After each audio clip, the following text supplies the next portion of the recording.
Welcome to the Baseball Together podcast, baseball family. For those of you new to the show, we are here to raise money for the nonprofit organization Called Up, whose mission is to give disadvantaged young ball players the equipment they need to play the game we all love. We also want to unite communities by improving or rebuilding baseball facilities in areas suffering economic or environmental hardship. At this time, you can support by purchasing t-shirts and other baseball-related apparel and accessories from 9plusus.com. 10% of all these sales go to the cause. Again, that's 9plusus.com. The number 9, plusus.com. 9plusus.com. We hope you enjoy this episode of the Baseball Together podcast, brought to you by 9plusus. Welcome to the Baseball Together podcast, baseball family. I am Brad, coming at you this week with Brig, as always. Heyo!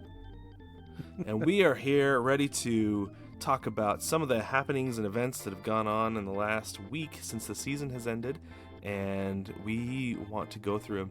Just put a nice little bow on the 2019 season so we can start looking forward to the 2020 season. I love putting a bow on things.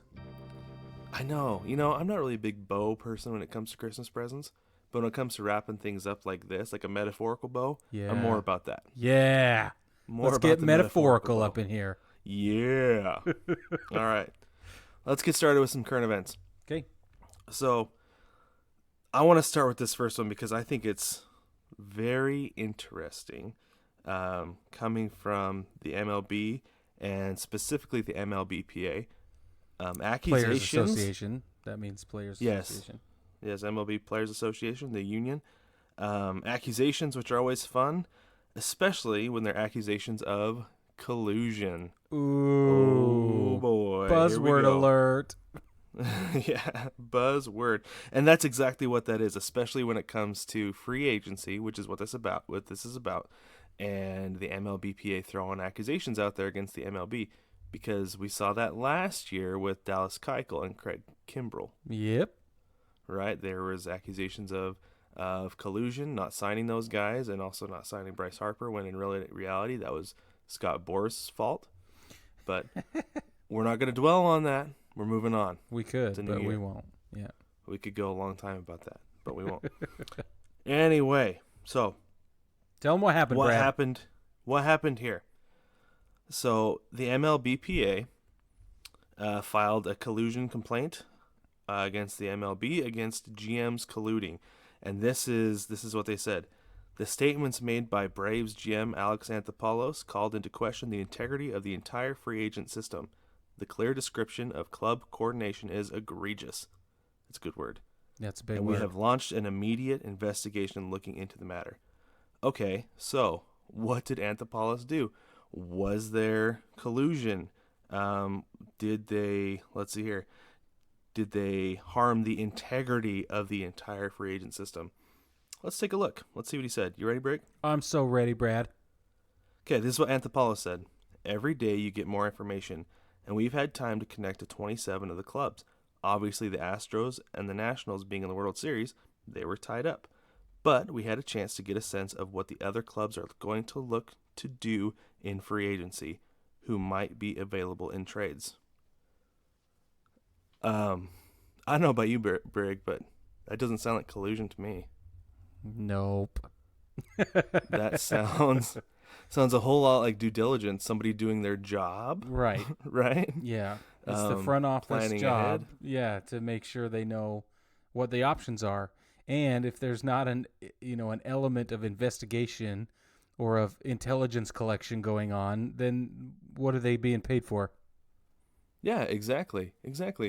These conversations go on every year. Hey, you're going to have this guy available? No? Well, who are you going to have available? Who are some of your targets? Who are you looking at? Oh, okay.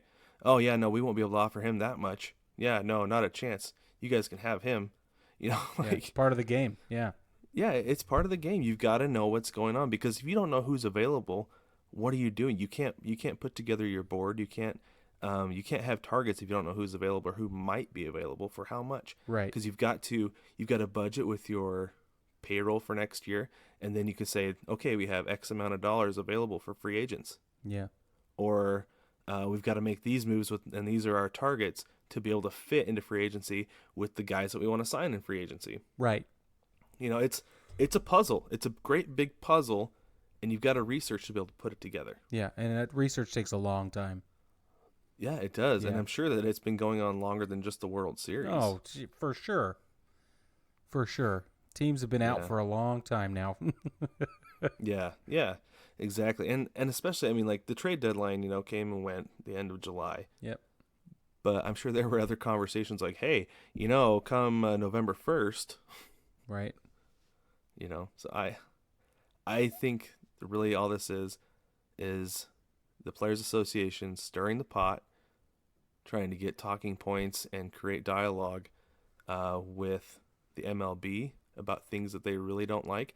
And I get it. Maybe you don't like that because it does feel like maybe there's other conversation of like, I don't know, they feel like there's icing players out as far as rules with MLB service time. Yeah, right. Things like that, because there are guys who get kept, like they keep from bringing him up. Yeah. Because of how arbitration and things like that are going to work. Yeah, totally.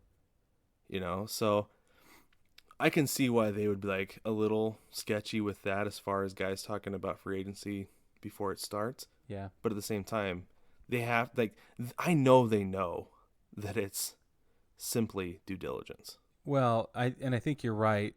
I think it comes down to a bigger issue, right? They're playing their own game right now. It's kind of a song and dance as we wait for the collective bargaining agreement to be renegotiated at the end of the 2020 season in preparation for 2021. And we don't want to see another strike. So I think that everybody's trying to get ahead of it a little bit, and they're saying, okay, if we kind of have to fall on our sword, or if we have to pick a fight, or whatever it is, we'll do it for a year, and kind of start airing our dirty laundry now in order to get in front of this union negotiation that is coming up in a year from now. So, yeah, I think you're right, and this is not the only thing. MLB has already put together a commission to investigate the economy of baseball to try and understand who gets, where the money's going, where it's coming from, what is fair, what is unfair. And, it's going to be very interesting. So I think you're right. I think somebody's picking a fight in order to solve, a very different issue, but they're using a tangential reason to do so. Yeah, that's a perfect way to put it. Tangential. That's a nice big word. Thanks. I like that. Thanks, Ming. And it's a perfect description because, yeah, it's not really a big issue. And, yeah, I do hope that it sparks conversation because I don't want there to be a strike. And, yeah, they'll have the entire offseason to get things worked out. Yeah, of course. Before there's, games and they're missing time and stuff. But, man, it worries me. With the way things are right now, it really worries me. Well, legitimately. Yeah, I mean, I think we all kind of are still feeling the effects of the 94, season. So coming to an end. For those of you that don't know, the 1994 season came to an abrupt end midway through. There was no World Series that year. Baseball ceased completely from the top down, and it was pretty ugly because the Players Association and Major League Baseball could not come to an agreement. And so, I think the last one was in 2001. Is that right? 2001? I think so. I know in the last few years they reached an agreement, like an extension of the current agreement. Yeah. To avoid any issues. Yeah. So, but that's it what seems like things are. It seems like things are not in as good of a place now as they were then. Right. Unfortunately. Yeah, and so players have their own issues. Juiced baseballs is a completely different issue, but it will be on the table. We've heard a lot of talk about minor league baseball players being treated or paid or whatever, what they should or shouldn't be paid or how they shouldn't be treated. And there's a lot to it. So, we'll bring you coverage on that kind of stuff as it comes around. But just as kind of a teaser, we think this is what's happening, and this is why collusion is being discussed. Yeah, exactly. So let's go on to something else here. I wanted to do a little crossover topic tonight because we've heard a lot of, if you pay attention to more than just baseball, I like to. I love the NBA. Basketball is one of my favorite sports. I played basketball and baseball growing up, so I love it. Love watching the NBA. And this year it's been even better because there hasn't been one dominant team. And so this has been a year that I've been more excited for basketball than years past. Okay. But a hot topic right now in the NBA is something called load management. What is load management, Brad? So it's kind of an interesting thing. What load management is for anybody who knows Kawhi Leonard, he played for the Raptors last year. He was really the one who won the championship for them last year. Now he's playing for the Clippers, but he has kind of this chronic knee issue that came up when he was in San Antonio playing for the Spurs. And so what they do is last year he played 60 of 82 games. Okay, All right. but they weren't calling it load management at the time. I think the Lakers kind of coined this phrase last year because LeBron James came off of an injury, missed a couple of games, and they're calling it load management. Right. Well, now Kawhi Leonard, part of his deal with the Clippers when he negotiated it included load management. He said, "I don't want to play 82 games because I want to be fresh for a finals run." Okay. Right.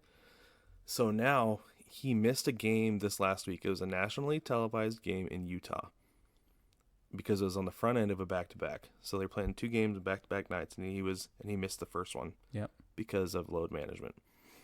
So there's been this huge thing about players being healthy scratches, and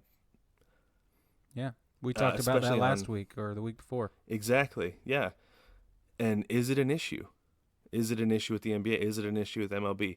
And to be completely honest with you, I don't think it should be an issue with the NBA.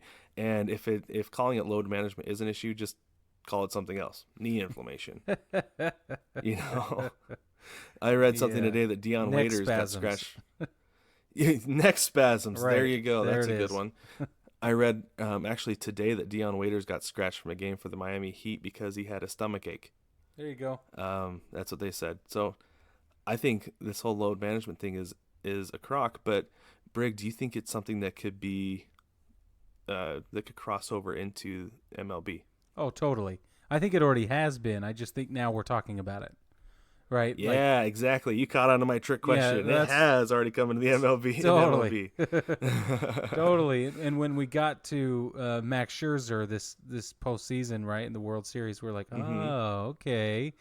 We all kind of tuned in to what was going on. So I think it's here. I don't think it's anything new either. I think it's probably been around for maybe decades, Oh, yeah. I mean, in the MLB, for pitchers, they call it a pitch count. Yeah. For everybody else, they call it, I don't know, inning regulation, something. I can't remember. I can't think of what it's called right now. Totally. But, I mean, for the last few years, you see certain catchers who don't catch on Sundays. Yeah, exactly. They don't catch on Wednesdays. They're not catching the last game of a series because their knees need a break. Yep. That's exactly right. And if they're great hitters, they'll DH or they'll play first base. That's load management. Yep. That's not what they're calling it, but it's load management. Yeah. It's been around forever in MLB. I think. And I don't understand why it's such an issue in the NBA. Everybody's making a big stink about it. Well, it's dumb. It is dumb. It's dumb. It's a dumb thing. It's. I think it's the phrasing that's dumb. Right. The concept is brilliant. No, for sure. You have to totally manage brilliant. your assets appropriately, right? And you have to make sure that you're getting the most effectiveness out of them. That's part of a manager's job. Yeah. Super dumb. Sure. Absolutely. Yeah, especially in baseball, 162 games. That is a grind. Seriously. And I don't understand how Cal Ripken Jr. played as many games in a row as he did. No, nobody knows that because that's insane. It's insane. Yep. To be playing that much. So I agree. So for those of you who have seen this load management coming from the NBA, it is in the MLB. It's just kind of an accepted thing already. So I think it's going to eventually be accepted in the NBA. I think that's the way it's going to be for NBA fans and MLB fans out there. So, well, I agree. So let's talk about awards. The season has come to an end, and for those of you that don't know, Major League Baseball, its fans and its players get together and they give everybody attaboys at the end of the season. And so we have, a handful of awards, actually. So starting with the Gold Glove Award, Major League managers and coaches vote within the American League or the National League, respectively, and they are able to, and that's, I think 75 or something % of the selection process. But Oh, yeah, I see it right here. 25% of the voting goes to the sabermetrics community. Oh, Isn't that interesting? That must be new, maybe in the last year or so. But so makes 75% of sense. the voting comes from managers and coaches, 25% to the sabermetrics community. We've been giving these awards out since 1957, and here is what these are the defensive awards for the American League. We've got Mike Leake and the pitching award, Roberto Perez for Cleveland. He got the catcher's award. Matt Olson from Oakland, first base. Yolmer Sanchez, Chicago White Sox, second base. Matt Chapman from Oakland, third base. Francisco Lindor, Cleveland, shortstop. Alex Gordon, Kansas City, left field. Kevin Kiermaier, Tampa Bay, center field. And Mookie Betts, Boston, right field. Brad, any issues with that list? No, I don't have any issues with that list. I was actually really happy to see Matt Olson win it Mm-hmm. because I have kind of a cool story about him. So a few years ago, when he got called up by the A's at the end of the season, it would have been September of 2016.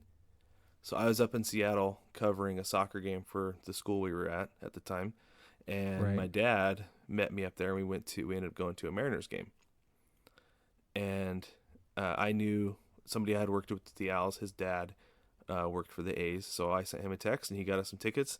And so we ended up sitting in the Oakland A's like employee section, like where they get their tickets for their Oh, employees nice. and family and stuff.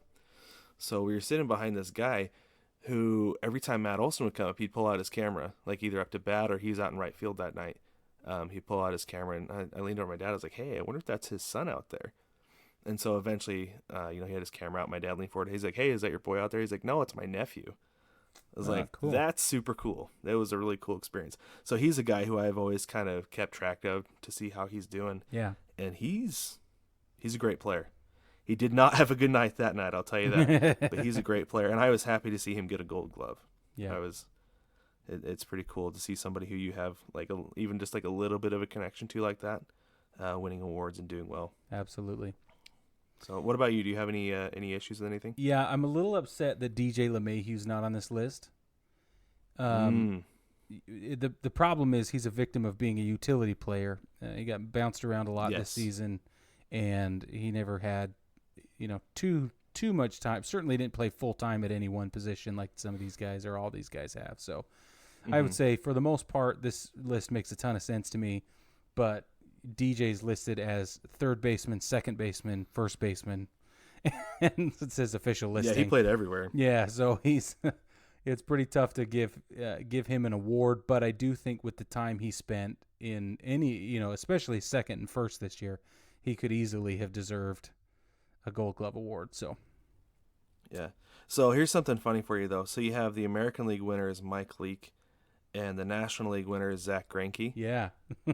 Both guys. So Mike Leake started the season in the American League, ended up in the National League. Yeah. Greinke started the season in the National League, ended up in the American League. That's right. So I thought that was really funny. That's really funny. So let's go to the National League. We got pitcher Zach Greinke in Arizona, actually, instead of Houston. Yep. We've got JT Realmuto, Philadelphia catcher. Anthony Rizzo, Chicago Cubs, first base. Colton Wong, St. Louis, second base. Nolan Arenado, Colorado, third base. Nick Ahmed, Arizona, shortstop. David Peralta, Arizona, left field. Lorenzo Cain, Milwaukee, center field. Cody Bellinger, L.A., right field. Any issues? No problems there. I am actually happy for Bellinger for getting a Gold Glove because I really like that guy. I like watching him play. Yeah. And I know in the last couple of years or so that his defense has been called into question. Yeah, for sure. So I'm happy for that guy that he's made the strides that he needs to become an elite player and to get that award. So I think that's really cool for him. How about you? Any issues? No, this makes a lot of sense to me. I like it a lot. Yeah. Yeah. I like seeing Colton Wong on there. I thought that was really awesome because, I don't get to watch a lot of St. Louis, and I got to see them in the playoffs this year, and I thought, holy crap, that guy's awesome. Yeah, he's great. I like him a lot. I don't like a whole lot about the Cardinals, mostly because they have obnoxious fans. But You say that about everybody, Brad. it's because I'm a fan of a losing team. Blackjack Brad coming at you. We've offended. He's offended all of St. Louis now. That's right. Yep. But no, I like Colton Wong though. I like Colton Wong. I like Yadi Molina. I like those guys a lot. Colton Wong is like, I feel like one of those sneaky good guys. Yeah. You know. Yep. Quiet. Yeah. Yeah. He's out there. He's always making a difference on both sides of the ball. So. I agree. Good for him. All right, let's go on to we had the platinum glove winners announced. I had it. Nolan Arenado for the National League. That's right. Nolan Arenado and Matt Chapman for the American League. Yep. Both third basemen. Yes. I think that shows a lot of respect for the hot corner. How could you not have respect for the hot corner? I know. It's a scary place to be, I'll be honest with you. But I heard, I can't remember who it was, they said last year, they said that Matt Chapman was the third. He said, Matt Chapman is the best third baseman in the game, and I've played with Nolan Arenado. Whoa. Yeah. I was like, that's legit. That's legit.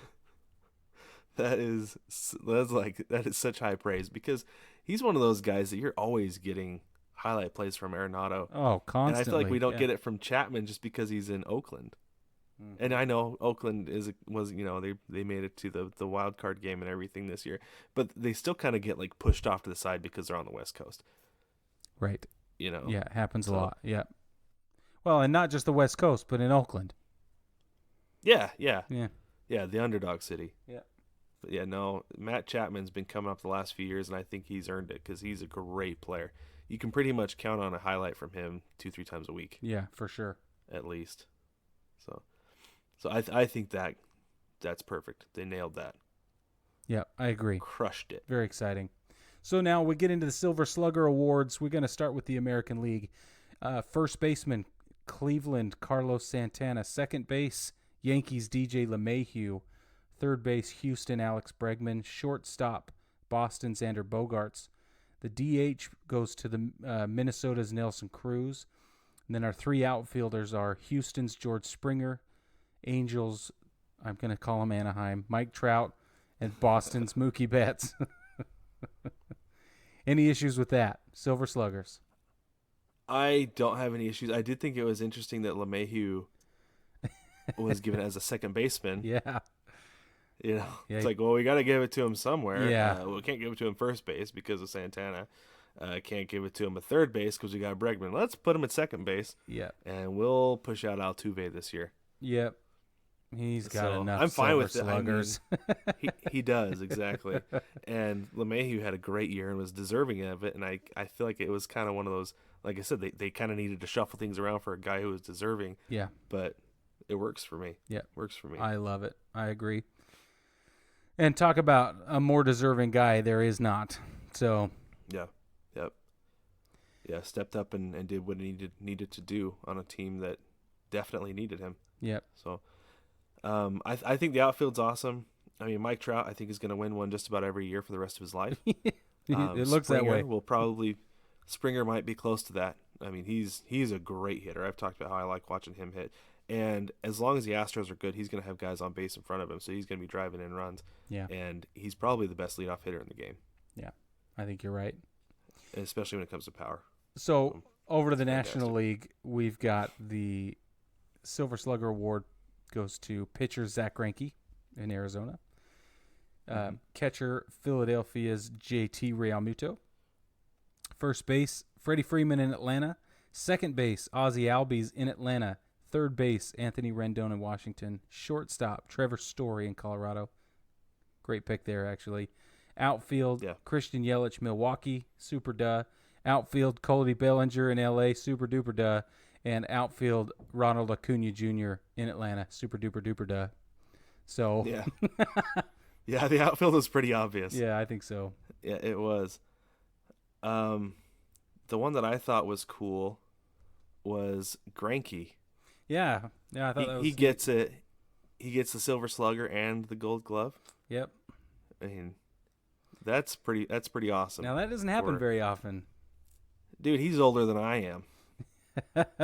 That's part of the reason I love it, Yeah, because he's totally. out there. He's like 36, 37 years old. He's still doing his thing on both sides of the plate. Yeah, I think And it's amazing. I think it's awesome. That's why I thought maybe it'd be fun to see him back in the National League for this next year, but we'll see. So, okay, so I had this question. Oh, first of all, Silver Slugger is decided upon by Major League managers and coaches, but they are unable to vote for anybody on their own team. So it kind of levels the playing field a little bit, just to give you an idea. Okay, so I wanted to know how many players have won Gold Glove and Silver Slugger awards in the same year. The list is way too long. But what I did learn is that there is only one player in Major League history to win both Gold Glove and a Silver Slugger combo with 3 different teams. 3 teams? Yes. In 3 separate years. Oh, wow. You ready for this? Blue Jays. Let me guess. Blue Jays, 1992. Okay. Yeah, I'll let you guess. Let me give you the teams. Okay. Blue Jays, 1992. Orioles, 1996. And Indians in the 99-2000. Oh, man. For four times this person's won a combo with 3 different teams. Blue Jays, Orioles, and Indians? Yep.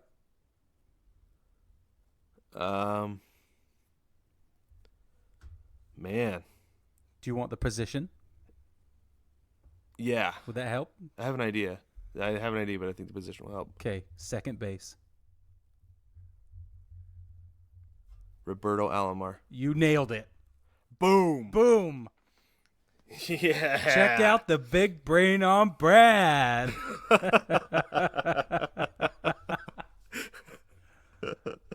Yep. Yeah, that's awesome. That's hardcore. You nailed it, man. I'm not sure I could have got that. That's cool. I did not know that. Only guy with 3 different teams? Yeah. Wow. That's insane. Yep. That's super cool. Pretty cool. All right, so we have Gold Glove, Platinum Glove, and Silver Sluggers. That's right. All decided, named, and awarded. Let's go through. Let's start with Rookie of the Year. Let's do some predictions. Sounds good. So I like predicting. Yeah. So Manager of the Year, Rookie of the Year, Cy Young, and MVP are all going to be decided today, Monday the 11th, through the 17th. So this week they're going to announce them. I think day by day, something like that. It's okay. Okay. Yeah. Rookie of the Year. These are who's up. Let's take the American League first. We got Yordan Alvarez, Houston, Brandon Lau, Tampa Bay, and John Means in Baltimore. Okay. I've got Yordan Alvarez. Me too. Yeah. Yeah, totally. Everybody got to see him play more. I think it's simply going to be that. Mm-hmm. And it's too bad because I think Brandon Lau's awesome. Yeah. Yep. Yeah. Well, there's a lot to be said for playing on a good team and being an everyday contributor on a good team. Sure. As a rookie. I think that goes a long way. Yeah. Well, and a big network, that helps. Big market. Yeah. Being in Houston. Yeah, it's true. That really does help a lot. So, the National League, we got Pete Alonso, Mike Soroka, and Fernando Tatis Jr. Fernando Tatis. Tatis, okay. Who's one of my new favorite players, by the way. For sure, me too. Yeah. He's a human highlight reel. Yeah. But I'm going to have to go with Polar Bear Pete Alonso. Me too, man. That's exactly who I'm going to say. Yep. Yeah, I don't think it's going to be close either. No. And it's too bad because these are some really great, especially I think in the National League. That's a pretty tough competition. Yeah, it really is. Yeah, because Tatis he was headed there, I feel like, until he got hurt. Yeah. But man, Pete Alonso just had such a great year. Yeah. Such a great year. Well, and offensively, he won. He took over the rookie home run leader. He's now the rookie home run leader of all time. Yep. With 53 this season. So, geez. How to take that away from Aaron Judge? I didn't think that would ever go away. Oh, I thought it was going to stand for, at least longer than it did. Yeah, longer than 2 years. Yeah. All right, so let's move on to Manager of the Year awards. In the American League, the three runners are Rocco Baldelli in Minnesota, Aaron Boone in New York, Kevin Cash in Tampa Bay are the three finalists. That's tough because Baldelli did a great job in the regular season. For sure. Fell apart. They fell apart in the postseason, though. Yeah. Yeah, and Cash did an even better job in the regular season and the postseason. Yep. Well, and did a better job in a tougher division, I feel like, too. Yeah, definitely. In the East. And then Aaron Boone worked some kind of magic with, like, the B team in New York. And the C team. Yeah. Yeah. You got 31 players is, on the injured list. Yeah, I saw that list a few days ago, and I was like, oof, that's tough. Yeah. I might give it to Cash just because of where he is and what he did. Like I said, coming from with a team that is like a perennial cellar dweller. Yeah, for sure. And then taking them to the postseason. Yeah. It's pretty good. Yeah. That is pretty good. I agree, and I think what Tampa Bay did this year was a ton of fun. I mean, they hacked away at Houston. We thought, for a minute there, I thought that Houston might not get past Tampa Bay. Yeah, it really seemed like it. I was really like, I don't want to say confident, but I was optimistic about it. I was too. It looked like they really had a chance. Yeah, but I got to give it to Booney, honestly. I mean, what he has done, and how he's kept that team together, and the cohesiveness of the next man up philosophy, which never, ever, ever failed. Never. I don't know how. I don't know how you do that.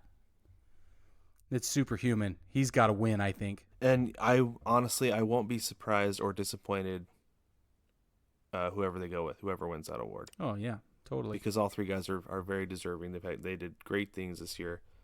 And those are I think those are the three guys who deserve to be the finalists. Yep. So then moving over to the National League, Milwaukee's Craig Counsell, St. Louis Mike Schilt, and Atlanta's Brian Snitker are the three finalists for the National League Manager of the Year. Who you got there?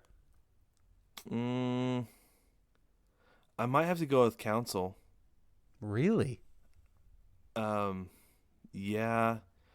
I mean, and this is really the only reason, because I don't feel like I can give it to the other two, because Snitker has so much talent that he's working with that they should win. Okay, I can see that. St. Louis is a top-to-bottom player development system that doesn't lose. Mm-hmm. And Counsell, with what he's done with that team the last 2 years, he's done a phenomenal job. And then even to keep winning and keep them, I mean, to make it to the wild card game without his best player and Christian Yelich. Yeah, I think he deserves it. Yeah. Yeah. How about you? I mean, I could see giving it to Counsell for sure, but I got to give it to Mike Schilt. Okay. And really only because I learned that he has absolutely no playing experience in the major leagues. Yeah. And I was like, wow. Like, oh, okay. So he's garnered respect. He's worked his way into a top position, and now he's winning and he's getting his team to the playoffs. Like, come on now. Yeah. You got to have some respect for that. And I know you don't have to play to manage. I get it. Oh yeah, no, definitely not. I mean, yeah, sometimes you gain that perspective and that knowledge by not playing. Yeah. I know. Because you see it a little bit differently. It's just interesting. And I like that about him. Yeah. I like that he's kind of scrappy, and his team is scrappy. I think that is reflective of his leadership, and I think that if he won, I'd be super happy. Yeah, and three guys again who I feel like are deserving, but like I said, I feel like Counsell is more deserving because of what he did with that team. Mm-hmm. Well, that's where you're wrong, Brad. Yeah, that's just kidding. My opinion.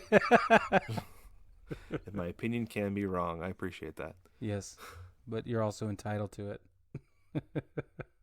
All right. Who do we have next? So we're going to talk Cy Young Awards, and we're going to go to the American League. We have three finalists again: Garrett Cole, Houston; Charlie Morton, Tampa Bay; Justin Verlander, Houston. Okay, yeah, I don't think that's close. No, I don't either. we've got to go with Charlie Morton. Seriously? I was like, what? That's Garrett Cole. Garrett Cole. Nobody else even stands a chance against Garrett Cole with this one. For sure. Nope. Jeez, that dude was out of his mind this year. Yeah. Like we said, he hasn't lost since he was like 4 years old. Yeah, right. It's been like 30 years. Yeah, totally. I think that's easy. So on the National League side, it's the Mets, Jacob deGrom, Hyunjin Ryu in L.A., and Max Scherzer in Washington are the three finalists. See, that one I feel like is a little more difficult because Scherzer kind of made his check in the postseason. I mean, don't get me wrong. He had a fantastic regular season. He even pitched with a broken nose. Yeah. But not as good as he could have been. Yeah. But DeGrom doing what he has done the last – and it might just be a compilation award for him this year because the last 2 years he's been out of his mind. Yeah, I agree. Just lights out. There's no hitting that guy. Yep. I give it to that he's still not winning games. I know. It's not his fault. It's not. No. Again, that not. goes back Not to at that all. stupid statistic about wins and losses that pitchers have very little control over. So I don't put too much credit in that. Yeah, I don't. But I give it to DeGrom as well for the same reason. Yeah, I mean he's been otherworldly. Yeah. It's insane. It's like he cut his hair and then he got his strength. He's like a reverse Samson. Yeah, for sure. Yeah, I agree. All right, moving on to the MVP award. We've got the American League, Alex Bregman, Houston, Mike Trout in Anaheim, and Marcus Semien in Oakland. Okay. As much as I feel like Trout should just win it every year because he is legitimately the most valuable player. I mean, he's the LeBron James of baseball. Let's be honest. Yeah. Except he obviously doesn't lead to wins. Yeah, that's true. I think that Bregman's the guy. Really? I think Alex Bregman's going to win it. I'm trying to pull up here real quick. I want to do a quick statistical comparison between the two. Okay. Because Bregman, I mean, I know he played more games because Trout was out at the end of the season. Yeah. But he did just, I mean, he had a better, I believe, if I remember right, his OPS was better, and his slugging was better. He hit like one or two more home runs, something like that. But he ended up with just a better season, which is weird to say. It's weird. But I mean, yeah. So Trout ended with okay. So I was completely wrong on that. Trout led the league in on-base percentage, slugging, and OPS. Yep. And didn't finish the rest of the season. Yes. So that very well could have gone down at the end of the season. I don't know. Yeah. Playing hurt. Yeah. But yeah. But Bregman was right behind him. I mean, Bregman had a 296 batting average, 1.015 OPS, slugged 592 with a 423 on base percentage. So he was not that far behind Trout, who had a 291 average, 438 on base, 645 slugging, 1.083 OPS. Now, and he finished the season on a playoff team. Yeah. Now, just to let those of you who don't know, I'm sorry I didn't do this for the other awards, but the MVP award is like the most important one, right? So the Baseball Writers Association of America, they're the ones who submit their ballots and they submit their voting. They're the only ones allowed to vote, baseball writers, okay? And the ballots must be submitted prior to the first game of the postseason. That's how it works. So they already know who it is. Yeah. They've known for a month now. Yeah, so no, I still think it's going to be Bregman, though. Okay. Who do you have? Mike Trout. Yeah. Yeah. And like I said, he deserves it every year because of how good he is. Yep. And who knows if there's like a little bit of Mike Trout fatigue. I don't know. If you watch that guy, there shouldn't be. No, I agree. But it's the backup he's got. That's the problem, which is about to change dramatically. You just watch. I think it will. Because Joe Madden's going to come in there and shake it up. Yeah, and they have some good guys coming up through their farm system who they drafted 2016. Yeah, Who I think are going to be getting ready to make their big league debuts. Actually, 2015 and 2016. They're getting ready to make their debuts here in the next year or two, I think. I mean, we saw Matt Theis make his debut this year. that's right. I think we'll see more guys coming up this year. Yeah. Well, and their player development system is really great. I remember, so I watched Cole Calhoun in Orem in rookie ball, and then we saw him again in Salt Lake with the Bees AAA, and then he got to the bigs, and he just wasn't that good. You know, his offense would struggle and his defense would be okay, and then his defense would really tank hard and his offense would pick up a little bit. But I'm telling you what, in the last maybe year, this last year, he was a lot better. Man, he's a monster now. So yeah, because I remember in 2018, it was like, geez, when did Cole Calhoun forget how to hit? Yeah. That's what I was hearing. I was like, oof. And where else is the other right fielder? Right? Can you please give us somebody else? Yeah. But no, and I hate saying that because I love Cole. I think he's a phenomenal player, and he's had a lot of promise, and it's fun. Like you said, the connection. You know, I watched him come up from rookie ball, so we used to shout his name from the stands in an Irish accent. It was having fun with it. So. That's awesome. It was great. It was great. So, anyway, I like their player development system, and I think Mike Trout's going to start benefiting from that. But I also think he deserves the MVP this year, and that's why. Yeah, and I can't argue with it. I don't see why anybody would say that he doesn't. Right. I mean, I just said that Bregman deserves it over him, but that's mostly because of who he plays for. So sure, that makes sense. So, yeah. So on the National League side, really quick, we've got Cody Bellinger in Los Angeles, Anthony Rendon in Washington, Christian Yelich in Milwaukee. Again, postseason. Yeah.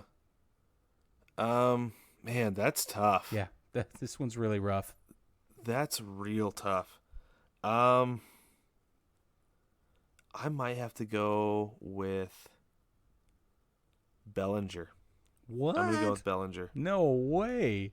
Best player on the best team, man. They were the best regular season team in the National League. Yeah, they were. And he was by far the best player on that team. Yeah, I agree. Yeah, I mean, the only other way, because I do feel like being able to finish the season healthy goes a long ways. So if I don't give it to Bellinger, I'd have to give it to Rendon. Yep. And I just don't know that. I mean, yes, the Nats were fantastic after that horrible start. Yeah. They were like the best team in baseball after that. Yep. You know, they started, what did we say it was? It was 19 and 31 or something like that. Oh, yeah, 19 and 31. And then they go on that tear, make the postseason, win the World Series. Yeah. But Bellinger was consistent the entire season. Yeah. And, like, consistently amazing. So that's why. Not just consistent, but consistently amazing. So I agree with you. Who do you give it to? I want to give it to Rendon as well, but I just can't make it work. But I want him to have it, I guess, is the best way to describe it. Yeah. Yeah, I'd like to see Rendon win it, but at the same time, I just think Bellinger had such an amazing year that he's the guy. Yeah. He's the guy. It's hard to argue with you. I think you're right. Just so you know, also I just looked it up, the Cy Young Awards are also voted upon in exactly the same manner. Baseball Writers Association of America, prior to the postseason beginning, ballots are due. So, which is why I think Christian Yelich might actually win, because I think there's a lot of Yelich fever out there, and it would be hard to remove him from the forefront of your mind, even trying to make an objective voting opinion. You know? Yeah. Yeah, maybe. The injury, I think, might have hurt him. Oh, for sure. Totally. And also the fact that he won it last year. Well, so do it. So they might just be like, well, you know, he got it last year. He didn't finish the season healthy. Let's go somewhere else. Yeah, totally. But that's just my logic, and I'm not a voter, so who knows? Well, we're not voters yet, Brad. Someday. That's the goal. That would be a wonderful experience. Yes, it would be. But let's go ahead and take a break, and when we get back, we're going to wrap up the regular season. Hey, babe, I'm headed to concessions. Do you want me to grab you something? Yeah, anything, whatever you're getting. Okay, I saw a burger. I'll probably grab that. No, that doesn't sound good. Okay, I think there's barbecue, probably some nachos. I don't think I want either of those either. But just get me anything. What do you want? I saw a hot dog earlier. Okay, I can do that. Well, no. Couples may quarrel, but baseball is for lovers. Shop the Lovers Collection at 9plusus.com.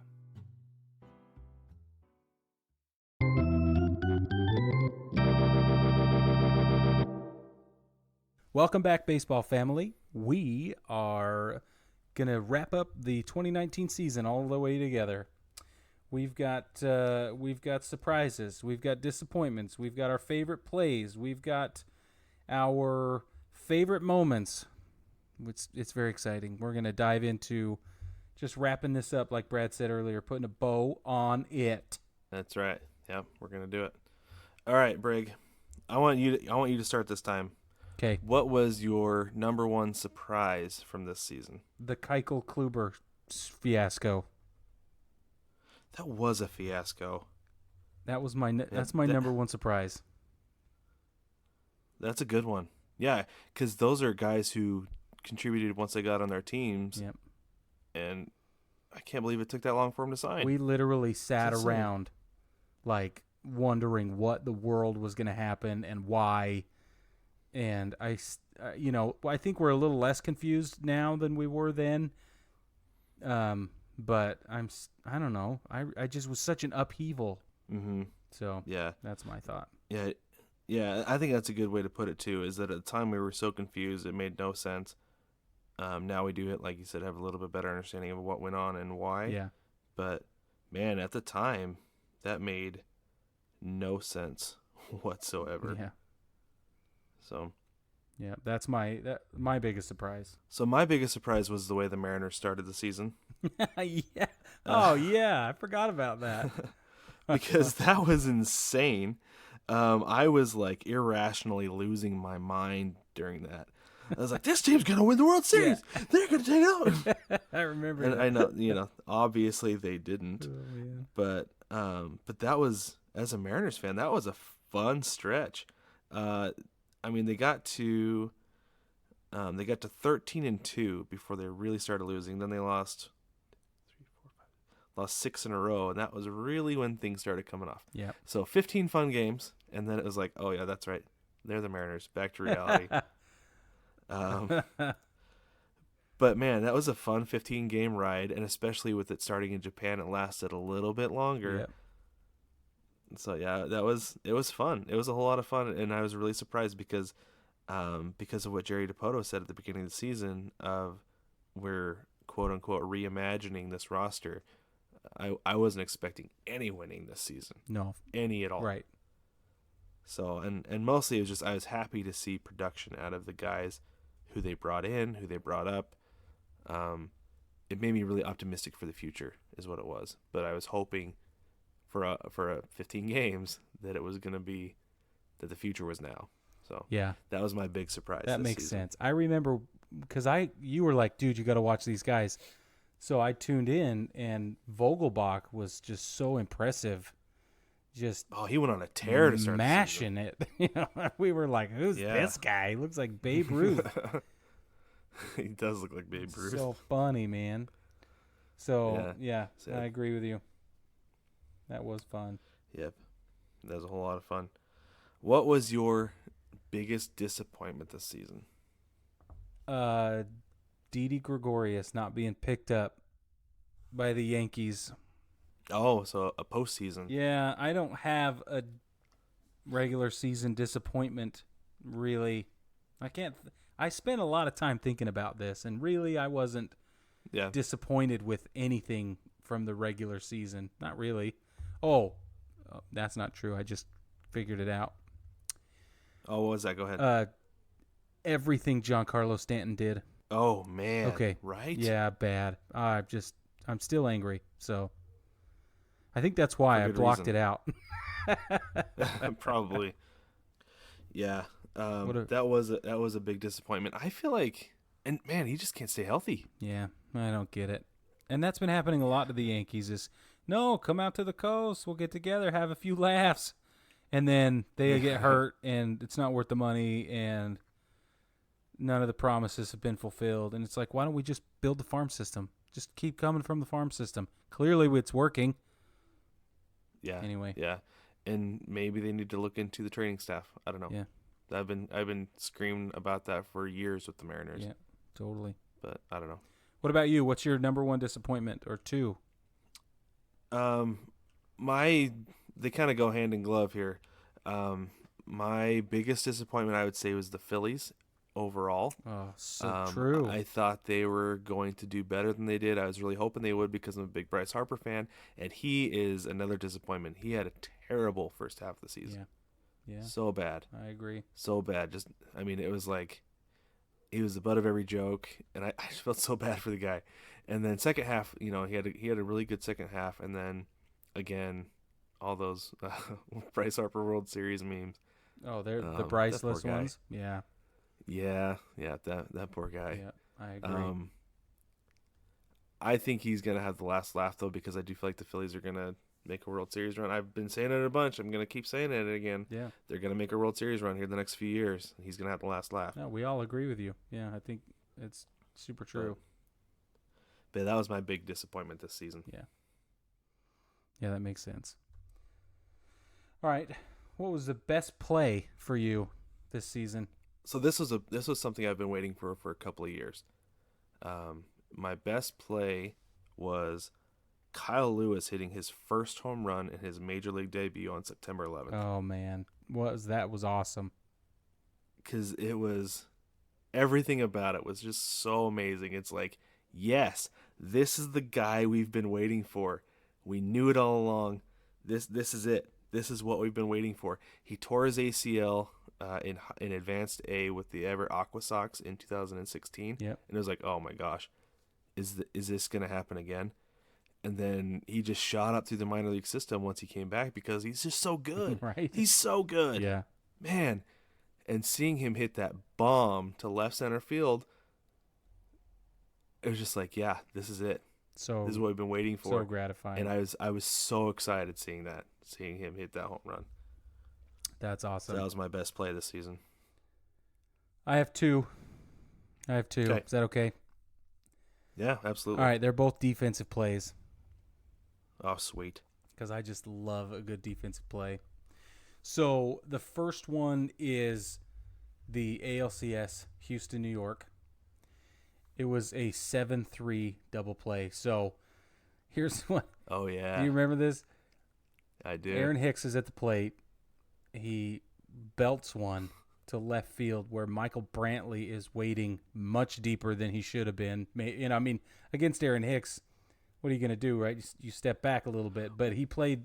Well, let's paint the picture on that real quick. That entire series, the Astros were just about playing on the warning track. It's so true. I mean, they were playing no doubles defense the entire series. So then Aaron Hicks bloops one, and it drops, 40 feet behind shortstop or whatever, and Michael Brantley comes hauling in into shallow left field and makes the catch from his stomach, right, diving, and then gets up and throws Aaron Judge out on his way back to tag at first base. Oh, with a freaking laser beam. I was like, whoa, this is crazy, man. He makes a diving catch, pops right up, throws the runner out at first, double play. About peed my pants. Yeah.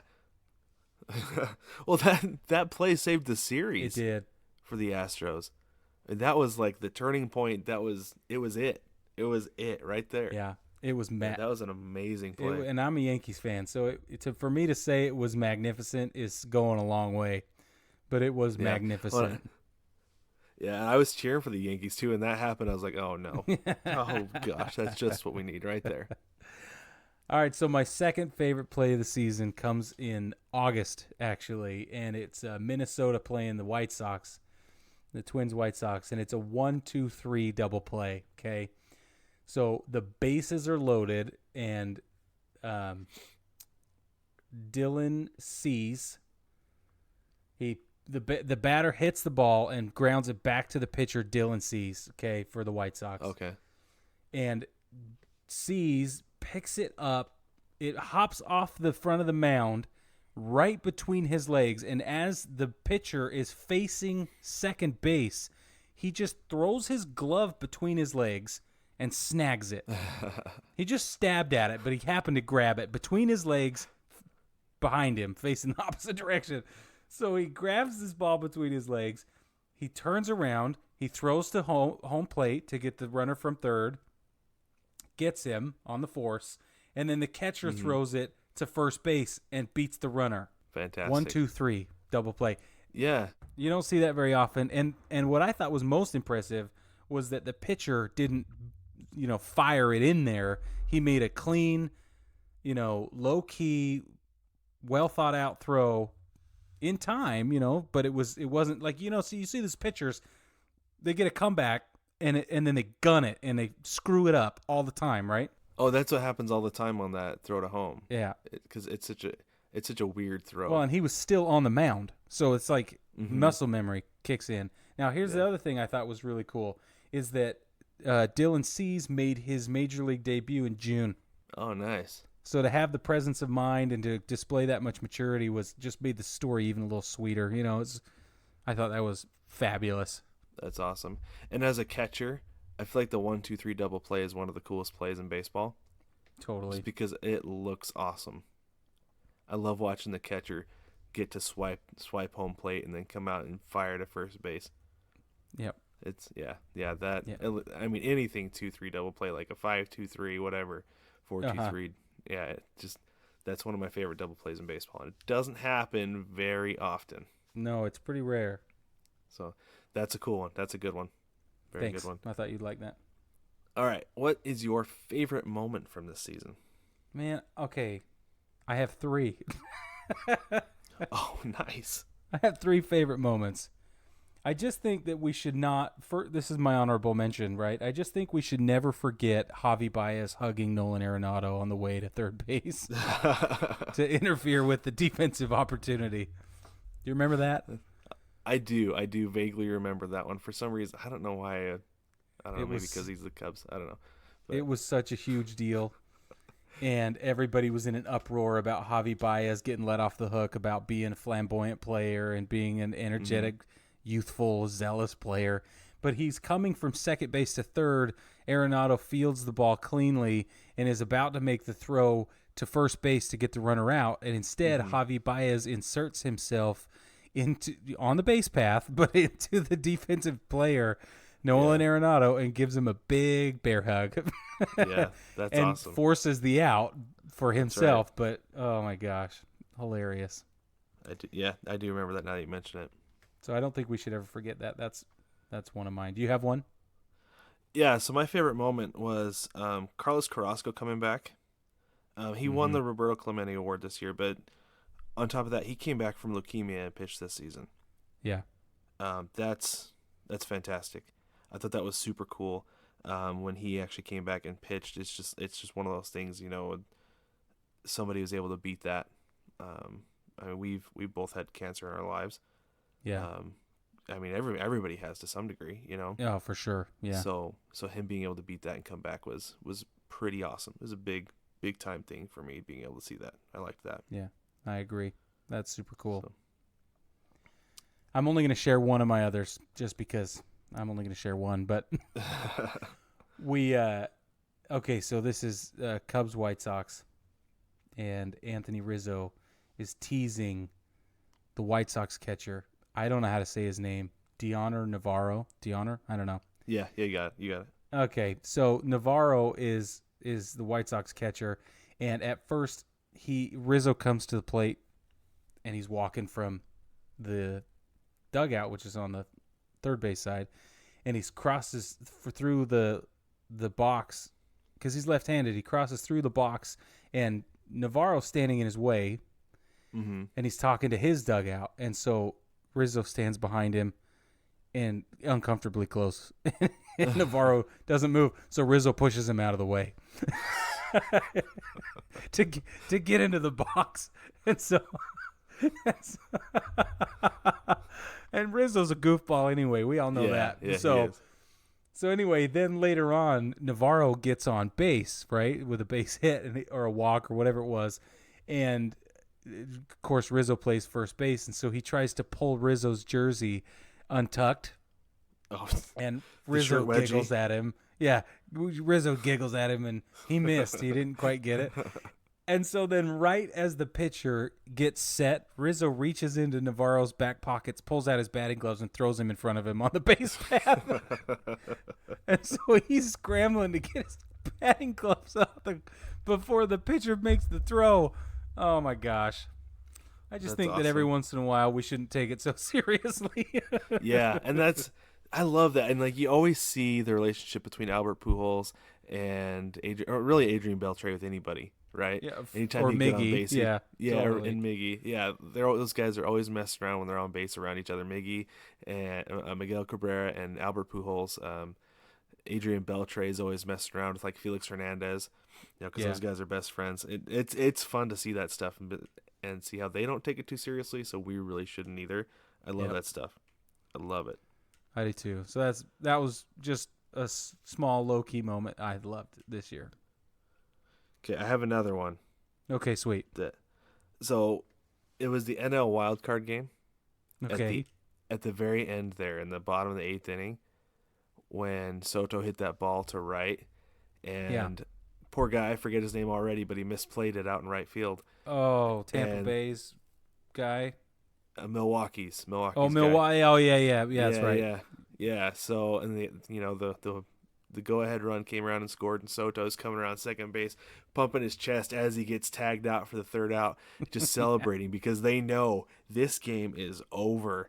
We've just won this thing. We're moving on, and that was really the first piece to fall to get to the World Series and win it all. And I thought that was an awesome moment, super cool. I was pulling for the Brewers, but at the same time, I was happy to see the Nats win. So that was a really cool thing to watch. Totally. Yeah, it's been a good year. It's been a lot of fun. A lot of topsy-turvy as well, Yeah, but I mean, anytime the Rays make the playoffs, it's a topsy-turvy season. Yeah. Just because it's like they're just perennially, like I said, they're cellar dwellers, and there's just like a history of just not winning, just bad culture, just generally down there, Yeah. And with that dome. And so it's the Trop. Ugh. Yeah, it's nice to see them in the playoffs. It's nice to see some fresh blood in the playoffs every year, and that's every single year. This decade, we're going to talk more about this at the end of the season, or at the end of December when we have our all decade episode. But nobody repeated this decade. Yeah, no repeats. That's a big deal. It's a big deal. We've seen some close calls, but no repeats. Yeah, it's been awesome. This has been a fun decade. It's been a fun year, though. Yep, a whole lot of fun. So we got our big surprises, our disappointments, best play, favorite moment. Baseball family, we want to hear from you. Let us know what you thought about the season, some things that you liked about it, maybe some things that you saw that you weren't real high on that happened. So let us know. We want to hear from you.